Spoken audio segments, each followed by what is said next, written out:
저에게 주시는 하나님 말씀은 누가복음 24장입니다.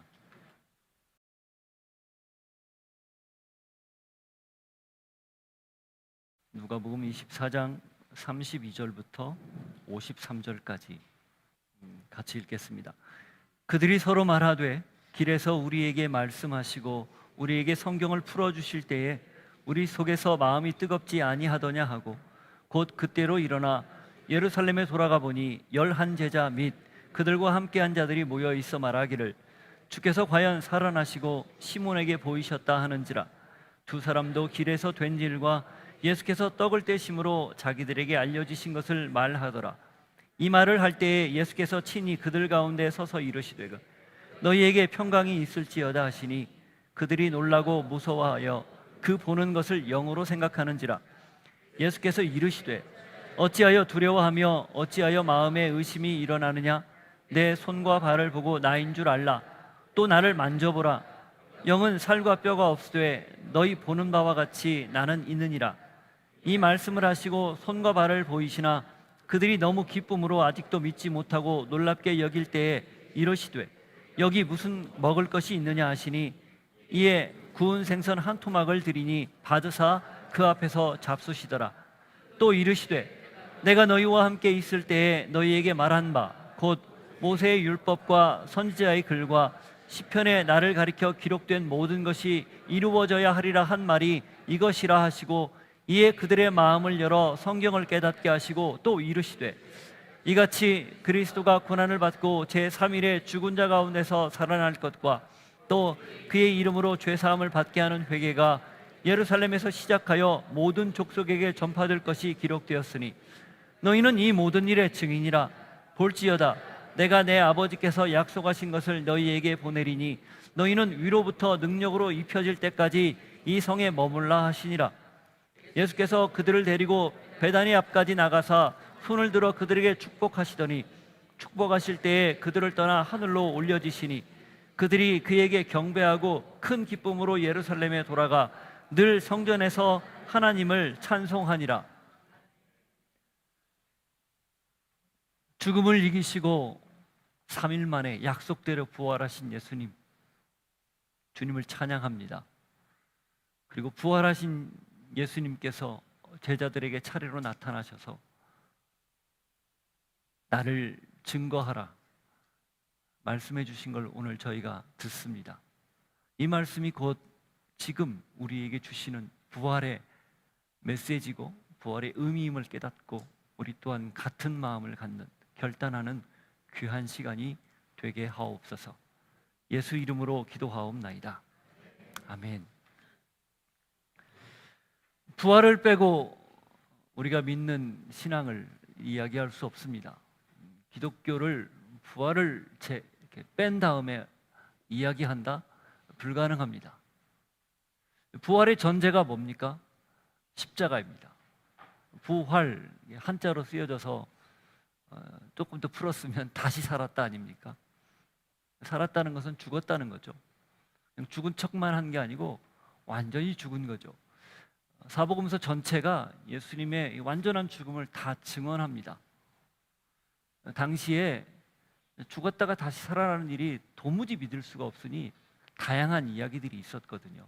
죽지 않았다, 죽은 척만 했다, 기절했다, 혹은 예수님이 몸으로 오지 않았다, 그냥 영으로 와서 그러니 뭐 죽고 살고 하는 거 큰 문제 되지 않는다, 이런 많은 잘못된 가르침들이 있었습니다.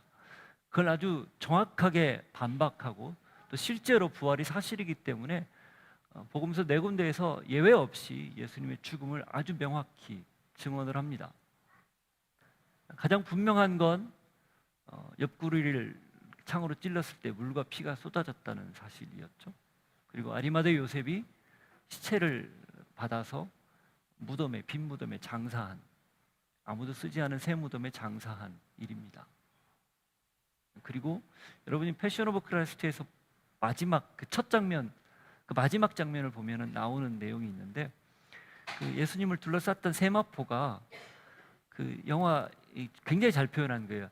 스르르 사그러듭니다. 그리고 그대로 있어요.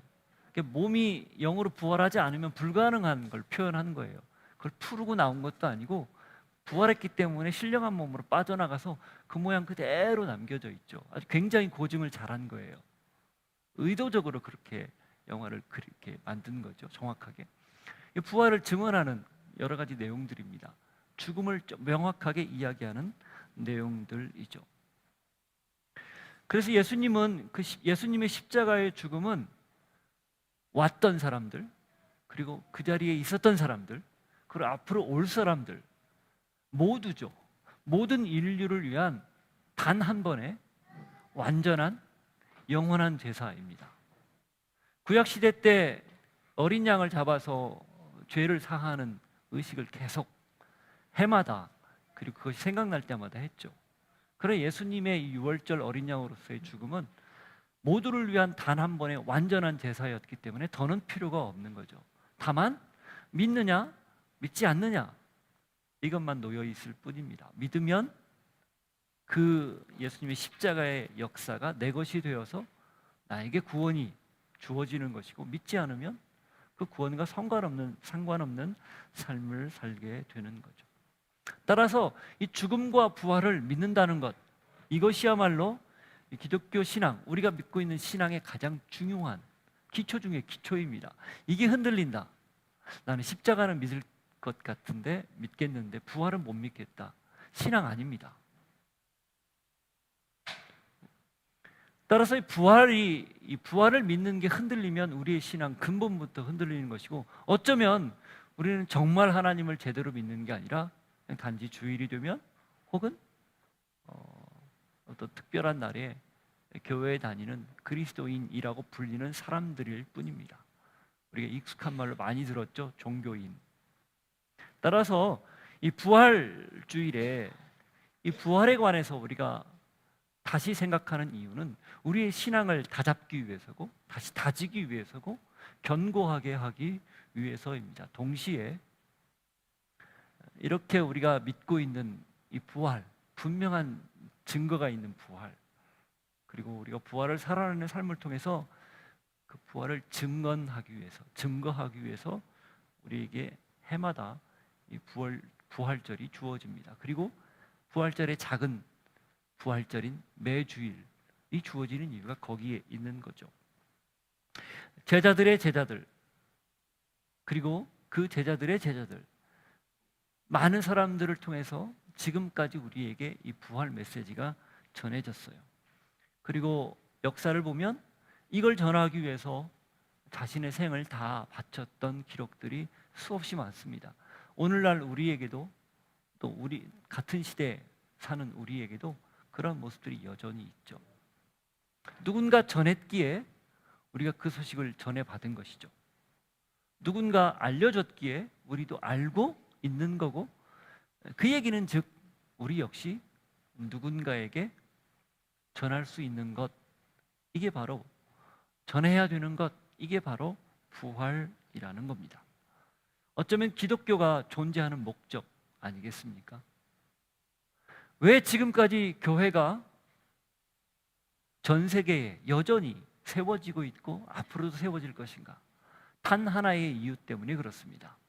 예수님이 부활했다는 사실, 그 사실을 가슴 벅차게 전하는 사람들, 그 사람들이 함께 모여서 세운 공동체, 그게 바로 교회이기 때문에 그렇습니다.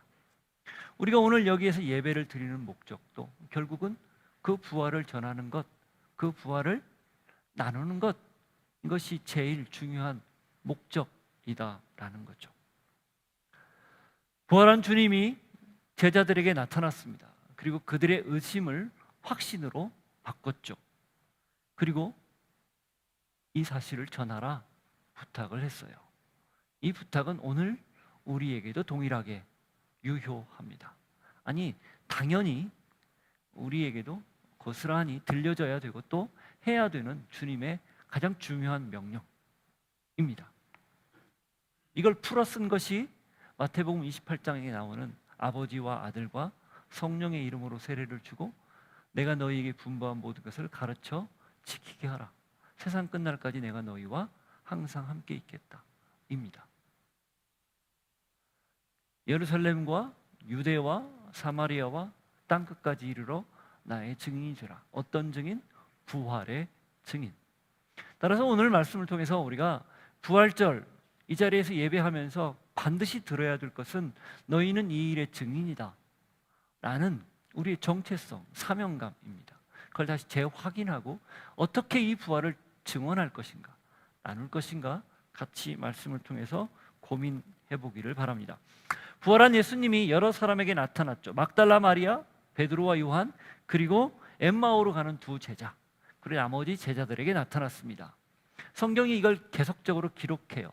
특별히 고린도서를 썼던 바울이 이 복음서보다 먼저 쓰여졌거든요. AD 한 55년경에 쓰여진 것으로 보는데, 그때 이 고린도전서 15장의 부활에 관한 내용을 쭉 쓸 때 이런 기록을 이렇게 기록하고 있습니다. 고린도전서 15장을 한번 보십시오. 15장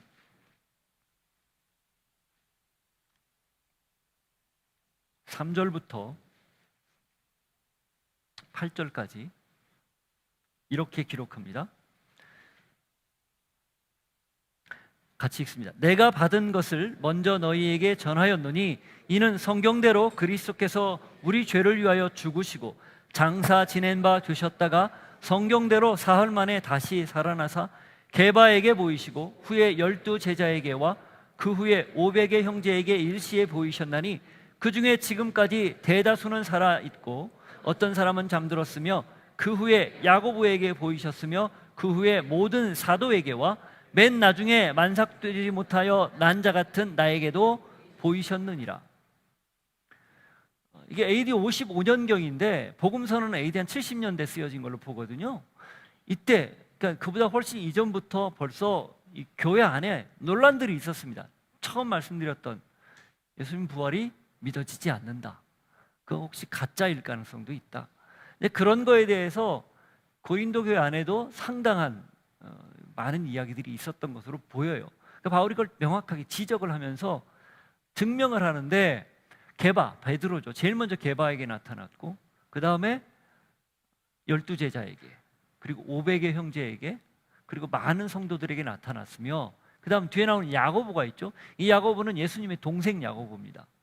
예수님이 자기 친동생 야고보에게도 나타나서 부활을 증명해 준 거예요. 그리고 맨 마지막에 누구에게 나타났다고요? 바울 자신에게도 나타났다는 거예요. 근데 그 중에 많은 사람들 절반이, 태반이나 아직 살아있다는 겁니다. 예수님이 부활한 지 대략 한 25년이 지난 시점이잖아요. 그러니 그걸 목격자들이 여전히 살아서 그걸 지금 증명하고 증언하고 돌아다니고 있는데 그거 믿지 못한다는 것 말도 안 된다. 사실 이런 뜻이에요. 이건 그만큼 부활했다는 사실이 일반 사람들에게는, 이성적이라고 이야기하는 사람들, 합리적이라고 이야기하는 사람들에게는 믿을 수 없는 논란거리이기 때문에 그랬습니다. 그래서 이렇게 정확히 기록을 한 거예요. 예수님이 오늘 본문에 보면 그 나타난 것 중에 하나, 그런 사건 중에 하나로 엠마오로 가는 두 제자에게 나타났습니다. 엠마오는 예루살렘에서 한 20여 킬로 떨어진 것으로 추정을 해요. 아마 이 무명의 제자인지 누군지는 모르지만 이 제자가 자기가 살던 곳, 고향으로 돌아가고 있지 않나 그렇게 추정을 합니다.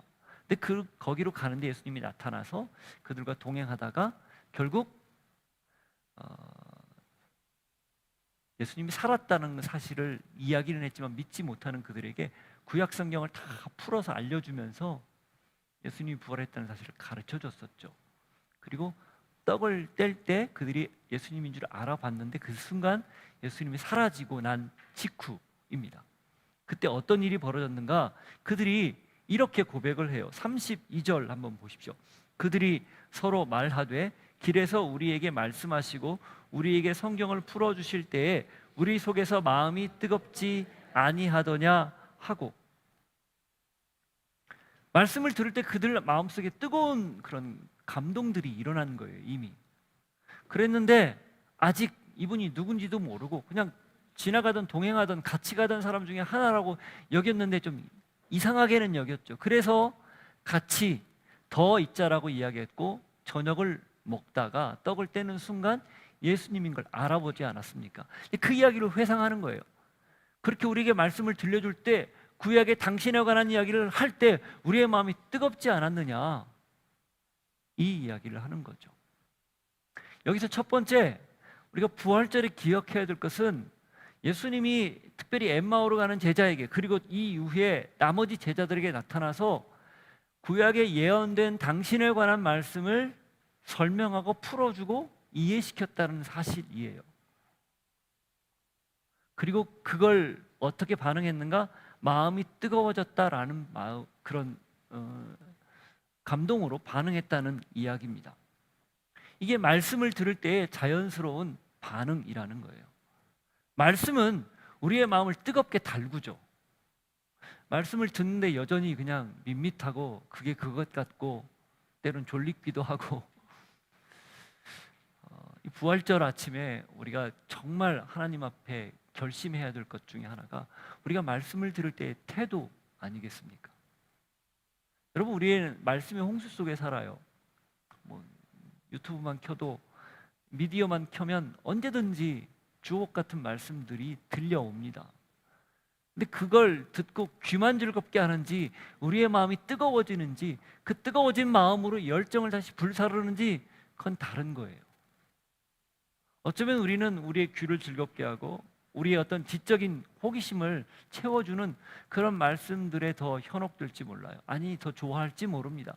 그러나 원론적으로는 우리가 하나님의 말씀을 듣는다면, 그때 그 말씀을 듣는 순간 우리의 마음 깊은 곳으로부터 사그러들었던 열정이 다시 불일 듯 일어나는, 이런 게 정작 필요하다는 것을 꼭 기억할 수 있기를 바라요. 그리고 굳이 설교자가 말씀을 풀어서 이렇게 이야기해 주는 것 말고, 그냥 하나님 말씀, 텍스트죠, 원본이죠, 이 말씀만 읽어도 우리 안에 하나님이 부어주시는 열정으로 다시 뜨겁게 달궈지기를 소망하는 그런 날이 부활주일이에요. 그런 날이 매 주일이에요. 그런 날이 우리가 말씀을 읽을 때마다 늘 생성되어야 되는 그런 마음이죠. 여러분, 그래서 말씀을 어느 때보다도 더 뜨겁게 사모할 수 있는 오늘 결단하는 시간이 되기를 바라요. 그냥 늘 익숙하게 읽는 말씀 말고, 그 말씀이 정말 사건이 되어서 내 삶에 고스란히 밀고 들어와 나를 변화시키고 내 마음을 뜨겁게 달굴 수 있는 그런 날, 결단이 되기를 바랍니다. 예수님이 나타난 이유가 이거예요. 마음을 뜨겁게 달구기 위해서. 부활한 예수님이 오늘 이곳에 우리와 함께 한다는 믿음을 갖는 것도 같은 것 아니겠습니까? 자, 그렇게 마음이 뜨거워졌어요. 이 제자가 어떻게 합니까? 이 두 엠마오로 가던 제자가 엠마오로 가던 길을 돌이켜서 어디로 가요? 예루살렘으로 돌아갑니다. 33절 앞부분, 곧 그때로 일어나 예루살렘으로 돌아가 보니, 어디로 갔다고요? 예루살렘. 자, 예루살렘은 어떤 이미지입니까? 지금 이 엠마오로 가던 두 제자가 믿고 따르던 예수님이 처형돼서 매장됐던 곳이에요. 끔찍한 살육의 현장입니다. 희망을 가지고 예수님과 함께 입성했는데, 저분과 함께 하나님의 나라를 이곳에 만들리라 라고 기대하는 마음으로 입성했는데, 실망으로 쫓겨나듯 지금 거기를 박차고 나왔던 곳, 이곳이 예루살렘이에요. 엠마오는 어떤 곳이에요? 그들이 익숙한 삶의 현장이었겠죠. 살아오던 자리겠죠. 친숙한 사람들이 있고, 그리고 내가 하던 일이 있는, 어쩌면 거기로 가는 게 지극히 정상 아닙니까? 그런데 마음이 뜨거워지니까 어디로 돌아간 거예요? 돌아가고 싶지 않은 곳으로 다시 돌아간 거예요. 그게 예루살렘이에요. 여러분, 부활을 경험하면 왜 잊고 싶지 않은 것, 그리고 가슴 아팠던 것, 그리고 기억하기 싫은 것, 왜 거기를 향해 다시 눈을 돌리고 마음을 돌릴까요? 그 모든 것보다 부활이 더 강력한 희망의 메시지이기 때문에 그래요. 그 모든 걸 디디고 일어설 수 있을 만큼 강력하게 작용하기 때문에, 그렇게 해서 마음이 뜨거워졌기 때문에 다시 거기로 향하는 겁니다. 부활은 무엇을 기억하는 날인가? 나의 상처를 딛고 일어서서 다시는 그 상처를 쳐다보지 않아야지, 다시는 그 자리에 가지 않아야지, 다시는 이 관계에 내가 휩쓸리지 않아야지 라고만 생각하는 것이 아니라, 부활의 메시지를 가지고, 부활을 경험한 그 삶을 가지고, 그 역동적인 힘을 가지고 거기로 다시 기꺼이 돌아가는 것, 들어가는 것, 그게 부활입니다. 그게 부활의 메시지예요. 그러니 여러분, 우리의 삶을 돌이켜 볼 때, 우리의 과거를 회상해 볼 때 얼마나 끔찍한 일들이 많았어요? 얼마나 기억하고 싶지 않은 일들이 많습니까? 그런데 우리가 부활을 경험하면 그게 도리어 내가 돌아갈 자리가 되는 거예요. 그리고 그 아프고 힘들고 어려웠던 자리는 걸림돌이 아니라 나를 지탱해주는, 그리고 내가 디디고 일어설 수 있는 디딤돌이 되는 겁니다. 언제? 부활을 마음에 품고 갈 때. 지금 엠마오로 가던 제자들이 돌아가는 게 그런 의미예요. 저는 여러분이 이 부활의 아침에 부활을 분명하게 내가 믿고 따른다면 그 어떤 것도 더는 여러분에게 걸림돌이 되지 않는 은혜가 있기를 바라요. 대신 도리어 그걸 디디고 일어서서 그걸 기가 막히게 하나님의 방법으로 바꿀 수 있는 그런 통로가 될 수 있기를 바랍니다. 자, 그렇게 해서 갔죠. 가서 무엇 합니까? 그들이 가서 자신들이 만났던 예수님에 관해서 이야기를 해요. 33절 뒷부분부터 35절까지 11 제자 및 그들과 함께한 자들이 모여 있어 말하기를, 주께서 과연 살아나시고 시몬에게 보이셨다 하는지라. 두 사람도 길에서 된 일과 예수께서 떡을 떼심으로 자기들에게 알려지신 것을 말하더라. 이게 부활한 예수님을 만난 사람들의 특징이에요. 누구 얘기하는 거예요? 예수님 얘기하는 거예요. 부활한 예수님 이야기하는 겁니다. 자기들 이야기하는 거 아니에요.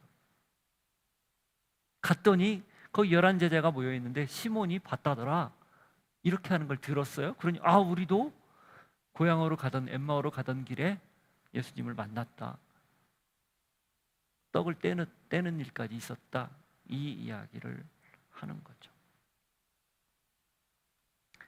돌아가서 가만히 있지 않고 그들이 만난 부활한 주님을 이야기한 거예요. 여러분의 그 아팠던 삶의 현장에 그냥 서 있는 것도 버겁겠지만 하나님이 원하시는 것은 그 자리에서 내가 만난 부활한 주님을 자랑하는 것, 이야기하는 것, 바로 그것입니다. 그래서 그리스도인들에게는 로마서 8장에 나오는 것처럼 모든 것이 다 합해져서 선을 이룬다. 그 선이 나를 위한 선이 아니에요. 사실은 하나님을 위한 선이에요. 그런데 하나님의 뜻에 내가 맞게 살다 보니 그 하나님의 선이 내 선이 되는 거죠. 그 선을 이룬다라는 것을 우리가 믿는 이유가 거기에 있는 겁니다. 그러니 부활한 주님을 우리가 만났다면 그분을 그 자리에서 이야기하는 것, 이것이 오히려 더 지극히 정상이라는 것을 알 수 있는 거죠. 자, 그렇게 해서 모여 있었어요. 그런데 그때 불현듯 예수님이 나타났습니다. 다른 복음서에 보면 문이 잠겨 있었는데 통과해서 오셨다, 이렇게 되어 있어요. 나타났습니다. 36절. 이 말을 할 때에 예수께서 친히 그들 가운데 서서 이르시되 너희에게 평강이 있을지어다 하시니. 뭐가 있으라고요? 평강. 이게 원문으로 보면 뭐죠? 샬롬입니다. 샬롬. 바울이 늘 즐겨 썼던 은혜와 평강, 샬롬. 그리고 카리스. 이게 히브리식 인사법과 헬라식 인사법이 합쳐져 있는 거예요. 예수님이 나타나서 평강이 있을지어다. 그럼 왜 평강이 있으라고 예수님이 첫 인사를 건넸을까요? 물론 유대인들의 익숙한 인사예요. 우리가 안녕하십니까? 라고 말하는 거하고 똑같아요. 안녕도 평안이잖아요. 풀어 해석해 보면. 그러니까 히브리 사람들이나 우리나라 사람들이나 비슷한 역사적 흐름을 가지고 있어서 안녕하셨습니까가 사실은 인사가 된 거예요. 근데 그 안녕이 여느 때 안녕과 지금 같냐는 거예요. 달라요. 왜? 이 제자들 마음속에는 전혀 지금 평강이 없기 때문에 그렇습니다. 당연하죠. 자기들이 그렇게 3년간 따라다녔던 주님이 눈앞에서 죽었는데, 그리고 묻혔는데 그들 안에 평강이 있을 리가 없죠. 부활을 믿지 않은, 그리고 죽음만 봤던 제자들의 당연한 상태, 그것은 샬롬이 없는 상태입니다. 그러나 예수님은 평강을 전합니다. 여러분에게도 오늘 예수님이 이곳에서 영으로 우리에게 임하셨는데 마음속에 이렇게 들려주기를 바라요. 내 아들아, 내 딸아, 네가 평안하기를 바란다. 그 마음이 여러분에게 들려지기를 바랍니다. 자, 이렇게 평화를 건넸는데, 평강을 이야기했는데 제자들은 어떻게 합니까? 37절 보세요. 그들이 놀라고 무서워하여 그 보는 것을 영으로 생각하는지라. 예수님이 그 무리를 걸었을 때 그때도 제자들이 놀라면서 유령으로 생각했었죠. 비슷한 느낌이에요. 지금 문은 닫혀 있고 갑자기 나타나서 샬롬 하는데 눈앞에 보이는 건 예수님이거든요. 너무 깜짝 놀랄 일이잖아요. 그러니 그들이 받아들이지 못하는 거죠. 어쩌면 이게 제자들의 가장 있는 그대로의 모습 아닐까요? 아, 주님이 나타나셨군요. 그러실 줄 알았습니다. 기대했거든요. 잘 오셨습니다. 이러지 않았다는 거예요. 이게 지극히 정상이에요. 놀라는 것. 그리고 어쩌면 우리도 비슷한 모습을 가지고 있지 않은가. 신앙하고 있지만, 교회 다니고 있지만, 말씀 읽고 있지만 여전히 불안한 삶의 현장에서 아무리 평강을 예수님이 말씀하고 성경을 통해 평강을 들어도 우리의 마음은 여전히 평강하지 못한 거죠. 평안하지 못한 거죠. 그럼에도 불구하고 예수님은 그들을 꾸짖지 않습니다. 그리고 타이르기 시작합니다. 38절, 39절. 예수께서 이르시되 어찌하여 두려워하느며 어찌하여 마음에 의심이 일어나느냐? 내 손과 발을 보고 나인 줄 알라. 또 나를 만져보라. 영은 살과 뼈가 없으되 너희 보는 바와 같이 나는 있느니라. 깜짝 놀란 그들에게 설명하는 거죠. 왜 두려워하고 왜 의심이 일어나느냐. 이야기는 꾸짖는다기보다는 그들의 현재 일어나고 있는 상황을 정확히 설명하는 거예요. 이야기하는 거예요. 그렇구나. 너희들 그렇구나. 그러면서 그 다음 뭐라고 얘기합니까? 손과 발을 보고 나인 줄을 알아라. 손과 발, 못 박혔던 흔적이죠.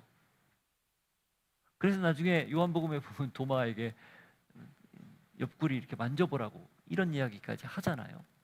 그러면서 덧붙입니다. 영은 살과 뼈가 없지만 내 안은 있다. 그럼 만져보라고 하는 거죠. 부활한 몸에 대한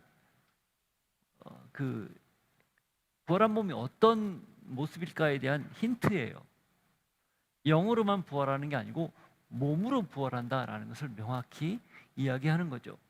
고린도전서를 통해서 우리가 알 수 있는 것, 어떻게 한 입으로 찬양과 저주를 하느냐, 한 샘에서 단물과 쓴물이 나느냐, 한 몸에서 창기와 예수와 동시에 연합할 수 있느냐, 불가능하다. 그 근거가 뭐예요? 너희들의 몸은 성전인데 그 몸은 앞으로 부활할 몸이다. 그러니 그 부활할 몸을 함부로 쓰지 말아라. 그 의미가 고린도서에 나와 있잖아요. 여러분 지난주에 듣지 않으셨어요? 네. 아침 일도 잘 기억을 못하는 마당에 지난주일까지 제가 너무 무리해서 물어본 것 같네요. 저희 이 교회 숨에서는 그 얘기를 했거든요. 그러니까 왜 우리의 몸을 거룩히 구별해야 되는가? 이 몸이 부활할 몸이기 때문에 준비하는 과정, 그게 신앙이다라는 것을 이야기했어요.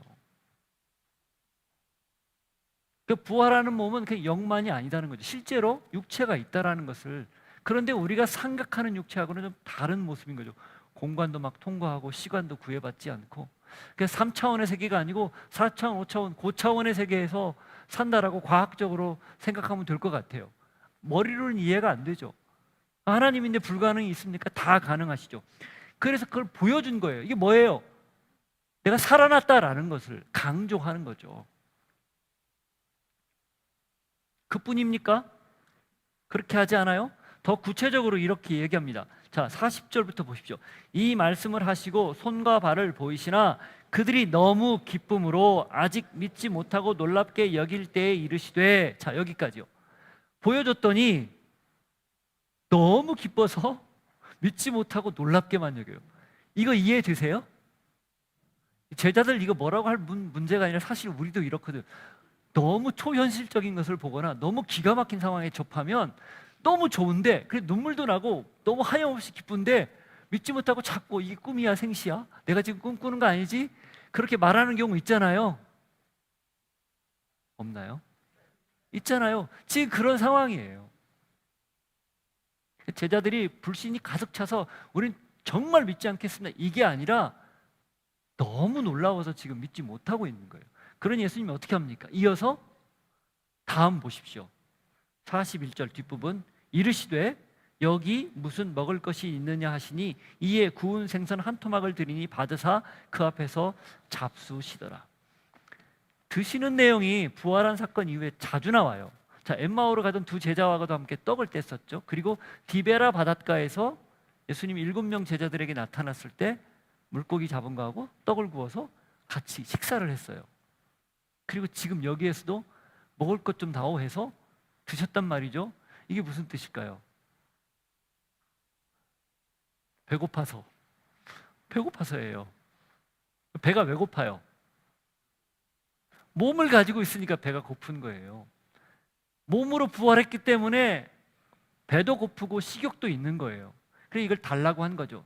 성경이 이걸 기록한 이유는 예수님의 몸의 부활을 지금 명확하게 다각도로 증언하고 있는 겁니다. 자, 나타나서 다 보여줬는데 지금 너무 놀라서 못 믿는 그들에게 먹을 거 달라고 해서 앉아서 차분히 드셨을 거 아니에요. 저게 입으로 들어가네? 드시네? 무슨 생각할까요? 진짜 살아나셨구나. 정말 살아나셨구나. 그가 생각하지 않았겠습니까?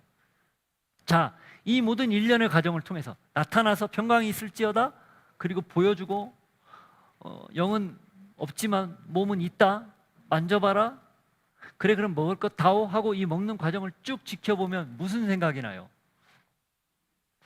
제가 여기다가 친절한 예수씨 이렇게 설교문에 써놨어요. 얼마나 친절한지 몰라요. 나무라지 않습니다. 계속 가르쳐줘요. 계속 설명하고 보여줍니다. 직접 몸으로 증명해요. 그리고 제자들이 이걸 자연스럽게 받아들일 때까지 기다려요. 친절한 예수님. 왜 그럴까요? 여러분, 이 사실을 증명하고 증언하려면 그걸 본 걸 확신해야 돼요. 그죠? 확신하려면 어떻게 해야 됩니까? 눈으로 보고 손으로 만지고 귀로 듣고 해야 되지만 더 중요한 게 있어요. 마음으로 그걸 받아들여야 됩니다. 그걸 믿는다고 표현하는 거죠. 그 믿음의 과정, 예수님이 지금 어떻게 하고 있는 거예요? 차분히 하나하나 몸으로 설명하고 설득하고 있는 거예요. 우리는 조급합니다. 저도 그래요. 막 얘기하는데 모르면은 윽박 지르고 막 그러거든요. 근데 이걸 보다가 이게 아니구나라는 생각을 다시 했어요. 예수님은 계속 기다리고 참고 설명하며 설득합니다. 그들이 충분히 납득할 때까지, 그리고 그걸 다 받아들일 때까지. 왜? 그래야 그 힘으로 가서 누군가에게 설명할 수 있어서예요. 그래야 그 사람 설득할 수 있어서입니다.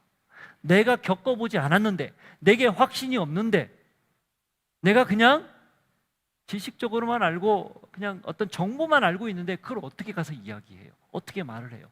경험하고 설득이 돼야, 확신이 있어야 이야기를 할 거 아니에요. 지금 그 과정을 예수님이 슬며시 밟고 있는 거예요. 아시다시피 이렇게 예수님을 만난 제자들이 이후에 오순절 성령 강림 사건 이후 완전히 바뀌어서 전혀 다른 사람으로 살아가요. 이유가 뭐예요? 충분히 예수님으로부터 설득이 됐기 때문에, 그걸 믿고 있기 때문에. 그 믿음이 강력한 확신이 되어서 흔들리지 않는 믿음으로, 심지어는 죽음 앞에서조차 타협하지 않고 부활을 증언하는 사람이 되었던 거죠. 이런 일련의 과정 때문에 그렇습니다. 교회에서 우리가 취해야 할 태도, 또 성도 간의 서로 관계에서 우리가 선택해야 할 모습도 바로 이런 모습이 아닐까요? 알고 있는 것을 막 우겨 넣듯이, 막 그냥 밀어 넣듯이 그렇게 밀어붙이는 것이 아니라 기다려주고 참아주고, 그러면서 설득하고, 그래서 그걸 충분히 이해할 수 있도록, 납득할 수 있도록 기다려주고, 그렇게 하는 것, 그것이 우리가 해야 할 모습 아니겠습니까? 저는 여러분도 이 부활을 축하하고 또 기억하는 오늘, 이 예수님의 모습을 꼭 기억하며, 그것이 바로 부활한 그런 예수님을 따라 사는 삶이라는 사실을 알고 그렇게 살 수 있기를 축복합니다. 자, 이제 예수님이 중요한 명령을 내릴 차례입니다. 설득됐어요. 자, 그에 앞서 몇 가지를 더 설명을 합니다. 44절부터 45절을 한번 보시죠. 또 이르시되 내가 너희와 함께 있을 때에 너희에게 말한 바 곧 모세의 율법과 선지자의 글과 시편에 나를 가리켜 기록된 모든 것이 이루어져야 하리라 한 말이 이것이라 하시고, 이에 그들의 마음을 열어 성경을 깨닫게 하시고, 이렇게 되어 있습니다. 엠마오로 가던 두 제자에게 했던 것과 똑같은 걸 이야기하는 거예요. 구약, 모세의 율법과 선지자의 글, 또 시편에 가르친 것, 이게 구약을 뜻해요. 모세 율법은 모세 오경이고, 그 다음에 선지자의 글은 역사서와 선지서를 이야기합니다. 시편의 글은 시가서를 이야기해요. 성경 구약에 남아 있는 39권, 그 전체를 이렇게 표현합니다. 거기에 모든 내용들이 나와 있는데 그 내용들이 다 나를 가리켜 한 이야기다, 이걸 지금 말하는 거예요. 그리고 그렇게 말할 뿐만 아니라 그것이 어떻게 응해졌는지, 어떻게 응답이 됐는지를 이렇게 설명을 합니다. 46절, 47절. 또 이르시되 이같이 그리스도가 고난을 받고 제3일에 죽은 자 가운데서 살아날 것과 또 그의 이름으로 죄사함을 받게 하는 회개가 예루살렘에서 시작하여 모든 족속에게 전파될 것이 기록되었으니, 구약을 이야기하고 그 구약을 해석해 주는 거예요. 그러면서 해석하면서 예언했던 내용들을 계속 인용을 하는 거예요. 그런데 너무 그 내용이 많아요. 대표적인 것 몇 개만 보겠습니다. 호세아 6장 2절 보세요. 잘 알고 있는 내용이에요.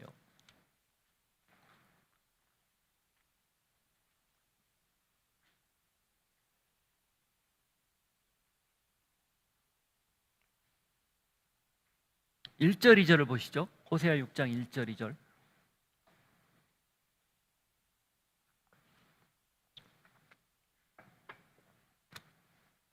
같이 읽습니다. 오라, 우리가 여호와께로 돌아가자. 여호와께서 우리를 찢으셨으나 도로 낫게 하실 것이요 우리를 치셨으나 싸매어 주실 것임이라. 여호와께서 이틀 후에 우리를 살리시며 셋째 날에 우리를 일으키시리니 우리가 그의 앞에서 살리라. 이튿날에 우리를 살리고 셋째 날에 우리를 일으킨다. 이게 무슨 말이에요? 물론 호세아가 그 상황에서 우리가 하나님 앞에 돌아가면 이런 일들이 벌어질 것이다, 그 이야기지만, 이게 결국 다시 사는 것, 부활하는 것, 이걸 설명하는 내용이라는 뜻이에요. 한 군데 더 보죠. 요엘서 2장 32절. 이것도 우리 많이 알고 있는 내용입니다. 요엘서 2장 32절.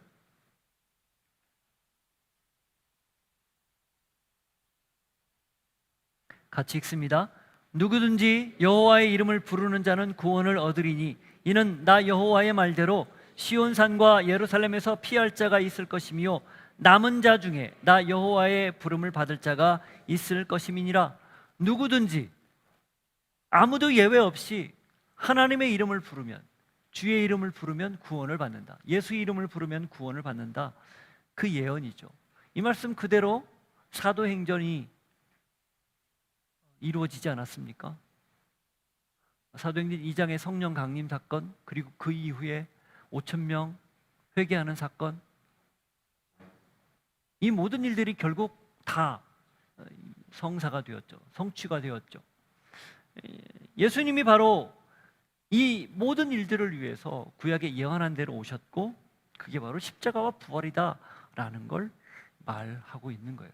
자, 여기까지 이야기한 다음 설명했어요, 설득했어요, 시간을 두고 그들에게 납득을 시켰어요. 그리고 구약도 풀어서 이야기해줬어요. 그 구약이 무엇을 뜻하는지도 말해줬어요. 그 다음 이제 비로소 예수님이 그들에게 나타난 목적을 이렇게 표현합니다. 48절, 49절. 너희는 이 모든 일의 증인이라. 볼지어다 내가 내 아버지께서 약속하신 것을 너희에게 보내리니 너희는 위로부터 능력으로 입혀질 때까지 이 성에 머물라 하시니라. 비로소 예수님이 당신이 하시고 싶은 말씀을 하는 거예요. 뭡니까? 너희는 이 일의 증인이라. 모든 일의 증인. 어떤 일입니까? 예수님의 생애와 가르침, 그가 했던 천국 복음을 전파하고 선포하고 고치고, 그리고 구약의 예언대로 십자가에서 죽고 죽음에 머물지 않고 매여 있지 않고 죽음을 깨트리고 3일 만에 부활하고 했던 이 모든 일의 증인이다라는 거예요. 이게 제자에서 사도로 바뀌는 순간입니다. 제자는 부름받아서 누군가를 따르는 삶이죠. 사도는 부름받아서 누군가를 전하는 삶이에요. 보냄을 받은 자죠. 제도가 12제자, 11제자가 11사도로 바뀌는 순간이에요. 부활은 무슨 날인가? 제자로 부름받은 우리가 세상으로 나아가는 사도로 바뀌는 날이에요. 물론 두 가지가 병행하지만 정체성이 완전히 뒤바뀌는 날입니다. 이제 더는 내 문제, 내가 가지고 있는 삶의 어떤 질곡, 여기에 매여 있지 않고 그걸 넘어서 부활 메시지로 우리를 희망으로 이끌어 주셨으니, 소망으로 이끌어 주셨으니 그걸 가지고 나아가는 것, 세상으로 나아가는 것, 이게 부활이에요. 이게 부활절날 우리가 결단해야 되는 모습입니다. 여러분, 여러분의 정체성이 사도라는 사실, 보냄을 받은 자라는 사실을 꼭 잊지 않기를 바라요. 그래서 보냄을 받았으니 막 또 결의에 차가지고 그렇게 살라는 뜻은 아닙니다. 그런 정체성을 가지고 내가 부활을 경험하고 믿는 사람답게 살아가야 된다라는 거죠. 자, 그러면 그게 가능합니까? 저 문 벗어나는 순간 어려울 거요. 조금 유효기간이 긴 사람은 주차장, 더 긴 사람은 집 정도, 오늘 밤 못 넘길 거요. 그래서 무슨 말씀을 하신 거예요? 위로부터 능력이 입혀질 때까지 여기에 머물라. 성령을 이야기한 겁니다. 우리가 사도로 세상으로 들어가면서 사도로 살아갈 수 있는 능력은 내 힘으로 불가능하다라는 거예요. 예수님이 이걸 너무 잘 알았기 때문에 동시에 이 말씀을 한 거예요. 따로 떼어놓고 한 게 아니라 너희는 이 모든 일의 증인이다, 사도다. 그러나 너의 힘으로 하는 게 아니라 내 힘으로 하는 거다. 성령의 능력으로 하는 거다. 그래서 부활절이면 부활을 우리가 소망하고 그걸 내 삶에 구체적으로 가까이 다가오게 한다면 무엇을 소망해야 되겠습니까? 성령으로 충만하기를 소망해야 돼요. 성령의 사람이 되기를 소망해야 돼요. 따라서 부활은 내가 사도로 세상으로 나아가되 나 혼자 가지 않고 나와 동행하시는, 세상 끝날까지 내가 너와 함께 하겠다 했던 그 실체, 성령과 함께 저 문을 또 내 삶의 현장으로 들어가기를 결단하는 그런 날입니다.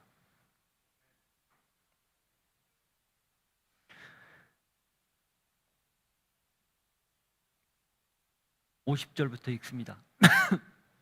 예수께서 그들을 데리고 베다니 앞까지 나가사 손을 들어 그들에게 축복하시더니 축복하실 때에 그들을 떠나 하늘로 올려지시니 그들이 그에게 경배하고 큰 기쁨으로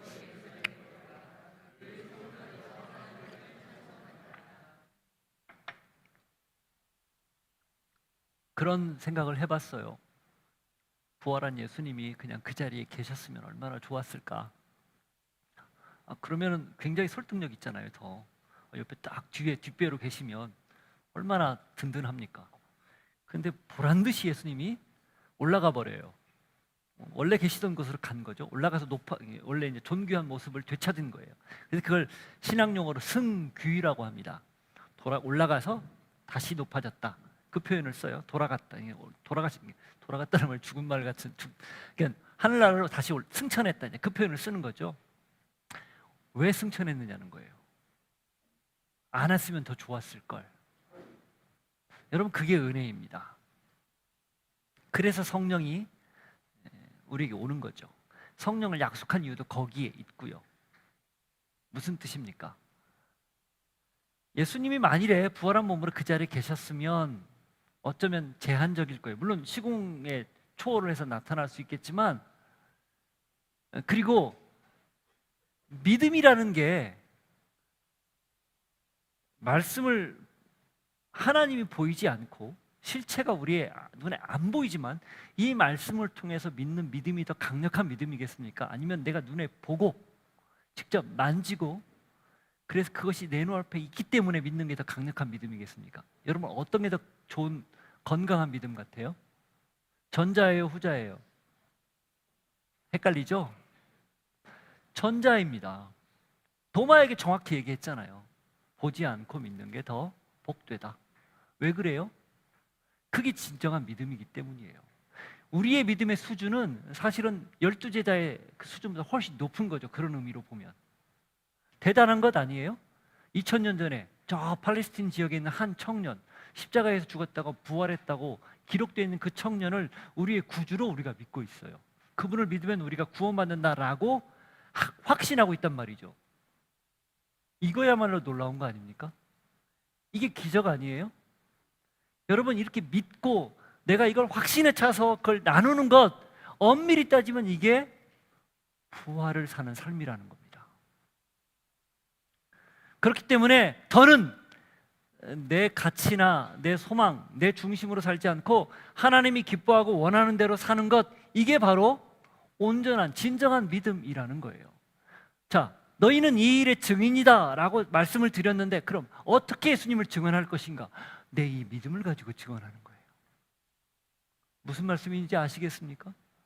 아무도 죽은 사람이 다시 살아난다는 사실을 믿지 못할 때 그걸 믿는 믿음을 통해서 우리가 먼저 증언하는 거예요. 그리고 그렇게 믿기 때문에 나의 가치가 달라진 걸 드러내므로 증언하는 거죠. 전에는 세속적인 가치, 세상적인 욕망, 이런 거에 대해 가장 중요한 우선순위를 뒀다면, 부활한 예수님을 믿은 이후에는 그게 저기로 밀려서 그보다 더 고귀한 가치들, 더 아름다운 가치들, 사람을 살리고 사람에게 소망을 불어넣고 희망을 주고 그들을 이끌어주고 그들을 끝까지 기다려주고 인내해주고 사랑하는 이런 모습을 통해서, 그것이 더 우선순위라는 것을 보여주는 모습을 통해서 부활을 증명하는 거죠. 그리스도인들이 엄밀히 따지면 이 부활에 대한 명확한 정의나 혹은 부활에 대한 명확한 믿음이 없기 때문에 삶 따로 신앙 따로 사는 거예요.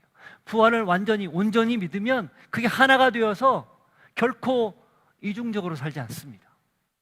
그게 부활을 살아내는 삶이에요. 예수님이 당신의 몸으로 제자들에게 보였듯 우리는 우리의 몸으로 부활을 증명해야 되는데 어떻게 할 것인가? 달라진 삶의 가치로 증명하는 거예요. 달라진 삶의 기준으로 증명하는 거예요. 달라진 삶의 방식으로 드러내는 겁니다. 저 사람을 보면 예수 믿는 사람 저렇게 사는 거구나. 예수님이 죽었다가 부활했다고 하는데 저렇게 사는 게 부활한 삶이구나. 부활한 그걸 내가 경험하고 사는 삶이구나. 이걸 자연스럽게 삶에서 보이는 거죠. 그런 의미에서의 증인입니다. 이들은 열흘간 성전에 늘 머물면서 기도하고 찬양하며 오순절 성령이 강림하기를 기다렸어요. 그리고 그것은 실제로 사도행전 2장에 보면 예수님 승천한 뒤 열흘 후에 오순 50일이죠. 정확하게 강림하고 그들의 삶이 완전히 뒤바뀌고 예수님이 말씀하셨던 사도 너희는 이 모든 일의 증인이다 라는 말씀대로 삽니다. 그건 곧 그들이 그렇게 살았기 때문에 오늘 우리에게 이 소식이 전해졌다는 것이에요. 그 이야기는 달리 말하면 우리 역시 그렇게 살아내야 땅끝으로, 그리고 또 다른 땅끝인 다음 세대로 이 복음을, 부활을 전할 수 있습니다. 부활절은 바로 그것을 기억하고 내가 그렇게 살기로 결단하는 날이에요. 기억하십시오. 이 모든 것에 여러분이 증인입니다. 하나님이 여러분을 보냅니다. 성령과 함께 부활을 내가 몸소 경험하고 그 부활을 내 몸으로 증언해서 다른 사람들에게 나눌 수 있는 모두가 되기를 축복합니다. 같이 한번 기도하죠. 이렇게 기도합시다. 하나님, 연약하지만 우리에게 약속하신 말씀이 있기에 성령을 힘입어 우리도 증인으로 살겠습니다. 하나님의 은혜를 우리에게 부어주셔서 살아낼 수 있도록 도우시고 가는 곳마다 만나는 사람마다 부활을 증언하는 사람으로 사는 저희들 되게 하옵소서. 같이 기도하겠습니다. 하나님 아버지, 우리의 마음속에 말씀을 통해서 오늘 주신 말씀을 통해 뜨거운 열정이 다시 불일 듯 일어날 수 있도록 도우시고 성령의 능력으로 우리 또한 이 모든 일의 증인이라는 사실을 기억하며 내 삶의 자리에서 주님과 함께 동행하며 부활을 증거하고 나누는 믿음의 사람으로 사는 우리들 모두가 되게 하여 주옵소서. 하나님, 너희는 이 모든 일의 증인이다. 우리를 그렇게 보내시는 예수님의 말씀을 붙들고 성령께 온전히 사로잡혀 부활을 증언하는 사람으로 사는 저희들 모두가 되게 하여 주옵소서. 예수 이름으로 기도하옵나이다. 자리에서 일어서서 같이 고백합니다. 살아계신 주, 나의 참된 소망, 두려움이 사라지네.